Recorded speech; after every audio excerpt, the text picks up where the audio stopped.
are going to take a day tour to Milford Sound, walking to the bus stop for the coach pickup from our hotel.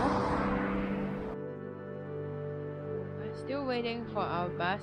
It's 7:10 in the morning.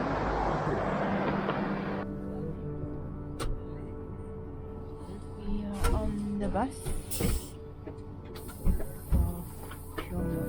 Good morning. How are you? Your name? Bus is quite full. Hi, this again. Good morning, everyone. Good morning. Yeah, that's the spirit. I give you welcome to this pure Milford tour to Milford Sound. Now, I don't know if you noticed, we just crossed a river. The beautiful Gallagher River, the main arm of Lake Wakatipu. And of course, our first in sight, the beautiful mountains in front of you.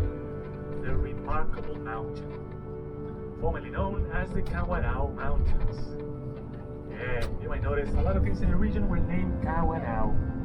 Well, it was the name of a Maori chief, really important back in the day.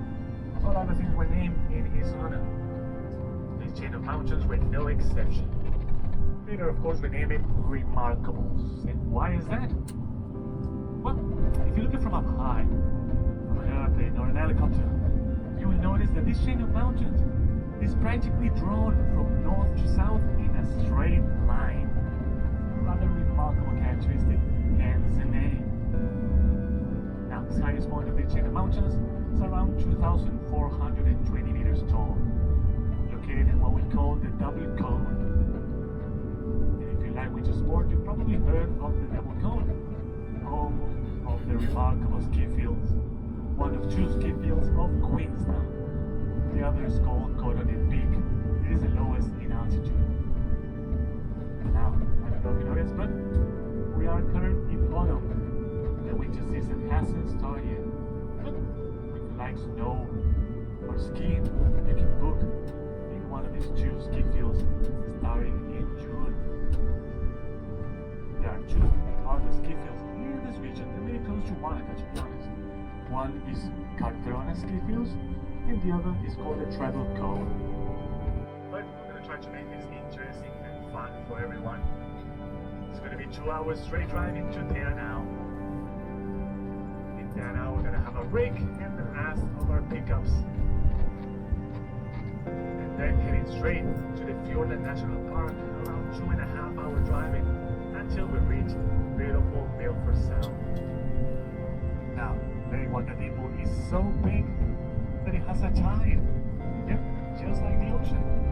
It's a small tide though, a couple of inches. But a tide nonetheless. Characteristic very few other lakes in the world share. And in this lake, in this valley, lives a giant called Manai. One day, this giant kidnapped the Maori chief's daughter, the Princess Manata. The poor chief was really sad and really angry, so he gathered up the Maori tribes and asked for a hero that could rescue his daughter. Among all the tribes, only one Maori answered the call, Matakori. Yes, chief, I will rescue your daughter. Many attempts of Matakori though, the giant repelled every attack of our hero. Up until one day, Matakori had an idea. While the giant was asleep, he would set fire to the valley. But because of the fire and the smoke, the giant died. Matakori rescued the princess. They married and lived happily ever after. But some people say that the giant never actually died, and that his heart is still beating, making the tides of the lake. From people, materials, and even livestock, everything necessary to survive. Now, sadly, because there were no factories anywhere nearby this region, this boat received little to none maintenance. So, when they fulfill their useful life, they purposely sink the boat. Today, around 11 boats lying in the bottom of the lake. And that should have been the fate of the last survivor steamboat, called TSS Ernst Low. I don't know if you heard of it. It's currently now docked in Queenstown.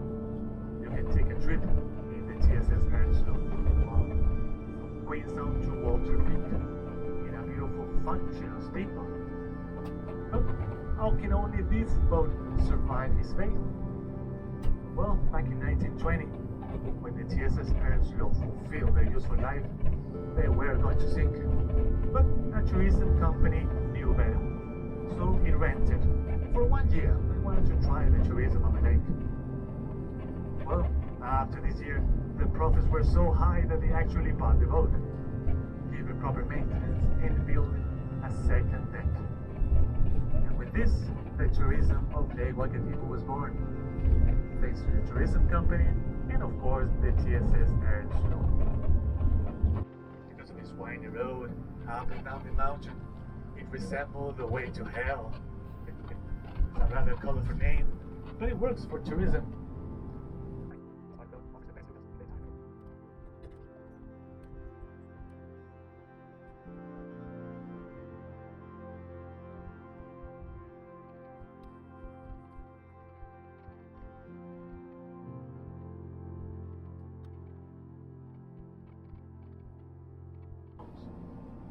They soon realized that in the Kawarau River was a vast deposit of gold. So they started building gold panning centers, houses and taverns, everything necessary. New Zealand, in the 1800s, there was a vast network of train tracks used by beautiful steam trains. This train carried everything from all the major cities.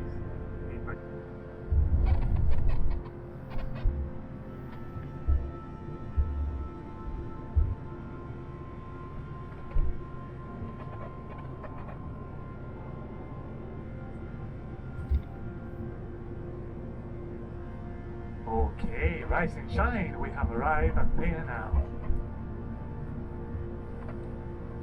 Now, as scheduled, we're gonna have a break.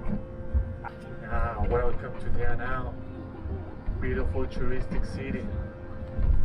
The shores of beautiful Lake Now. Now, I would like you to look to your left. After those trees, of course, you'll see the statue of a small man. There's the statue. Remember the statue. Remember the name. Quentin McKinnon. It's going to be important for later stories. Now, beautiful lake there now. The city of Tenau is located in the south part of this beautiful lake. Many activities to do here.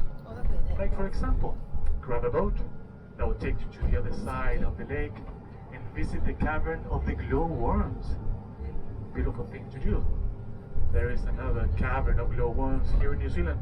It's located in the North Island. Now, if you look in front of us, the other side of the roundabout, you'll see another statue. This one of a bird with a red beak.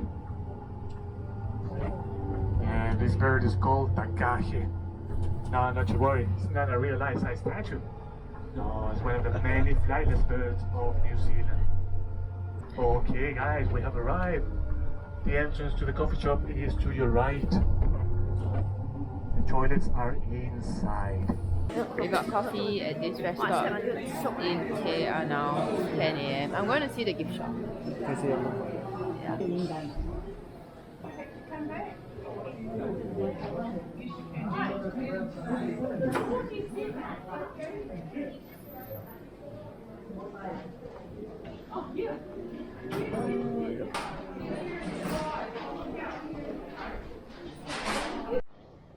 We got the chicken and mushroom option. They gave us this card, so cute.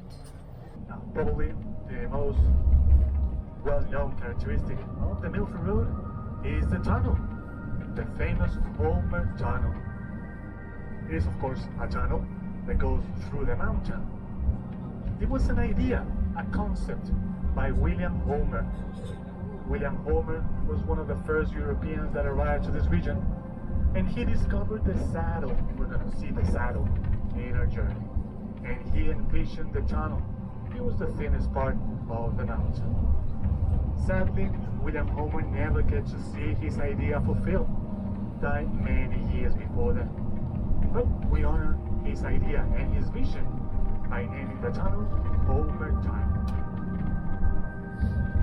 Now then, of course, we cannot live without talking about the beautiful Lake Teanao to your left. Look at that beauty. Biggest lake in the South Island. Second in all New Zealand. Remember, the biggest lake in New Zealand is located in the North Island. It's called Lake Taupo. Now let's imagine that you want to take a little walk, a little stroll all around the perimeter of Lake Teanao. Well, you're going to have to walk a little bit more than 500 kilometers. So we're going to do the walk another day, okay? This lake possesses 3 inland fjords. Imagine that the lake has fjords. Now, for the people that doesn't know what a fjord is, well, a fjord is a wide entrance of water, usually from the sea, with tallest mountains on both sides, making a U shape in the valley. In contrast with the Sound is also an entrance of water, usually from the sea, but narrower, more like a river, making a V shape in the valley. Now, this lake has 3 inland fjords. Inland because they don't go all the way out to the ocean, but they're classified as fjords. Now remember the statue of a bird with a red beak? Around the mountain now. It's called Takahi. Well, the history of the Takahi is a rather amazing history. This bird was thought to be extinct up until 1948, when a member of the Department of Conservation spotted 2 of these birds in the Murchison Mountain here at Lake Teanao. Well, suddenly the Takahi was no longer extinct, so the government promptly built a number of breeding centers for these birds. The biggest and most famous one is called Woodwood Takahi Breeding Center. It's located about 20 meters from Teanao and is now home to about 350 birds. Now, you may think that's a really big number, but the Takahi is still the most endangered species of flightless bird of New Zealand. Kiwi lives here. Yes, kiwi, among many other flightless birds, lives in this national park. That's why there are no mammals allowed, with the exception of the humans, of course.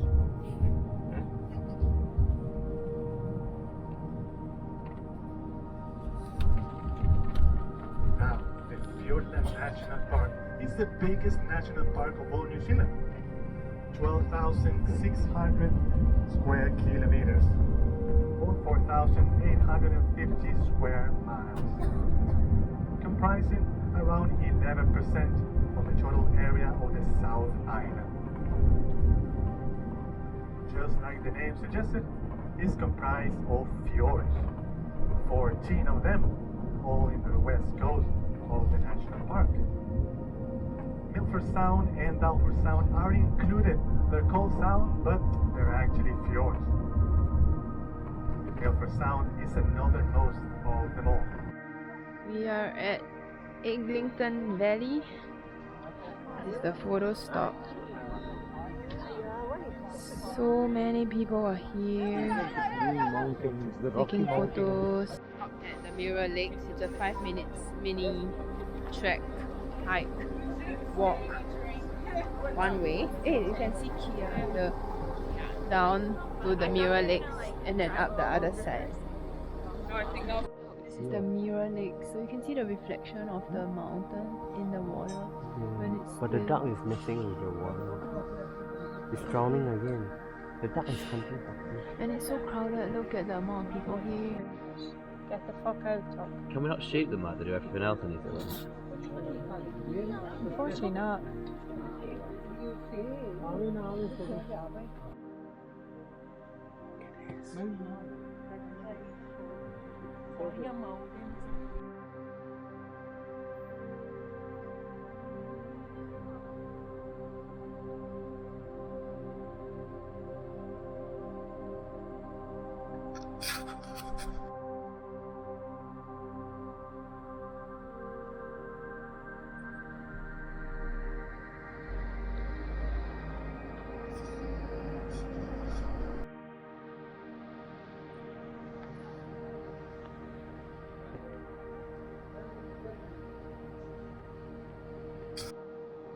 boarding pass for the cruise later.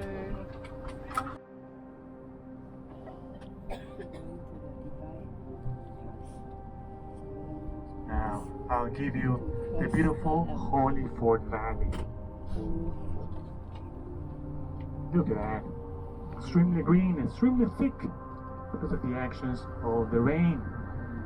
We have the Humble Mountains to your left, the Daring Mountain to your right, comprising the valley. There's also a road stretched all along the valley in many walking tracks. Holy Fort River. Oh, the water. Oh, we're at Monkey Street. So I'm going to get some water. I'm going to get my bottle. Jordan's going to get a full tumbler of pure water. Try it.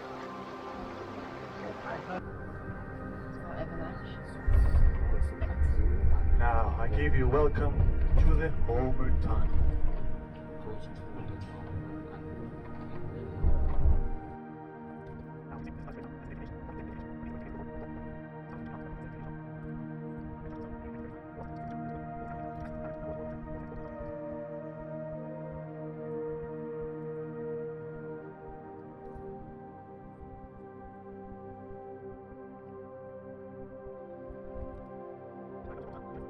Now, give you welcome to the entry valley of Milford Sound. This is the Kidai Valley. Kidai Valley. Oh, full stop.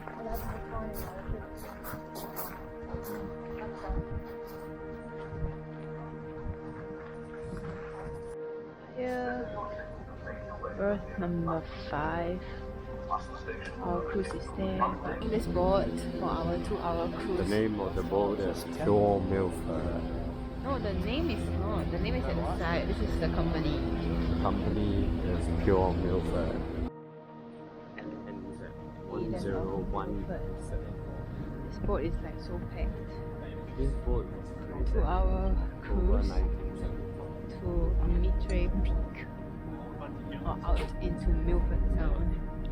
Hope we get good seats on top. A little cafe situation. Everybody's going up. Okay, this is the deck. Top floor, it's quite hot, sunny. Everybody's crowding here.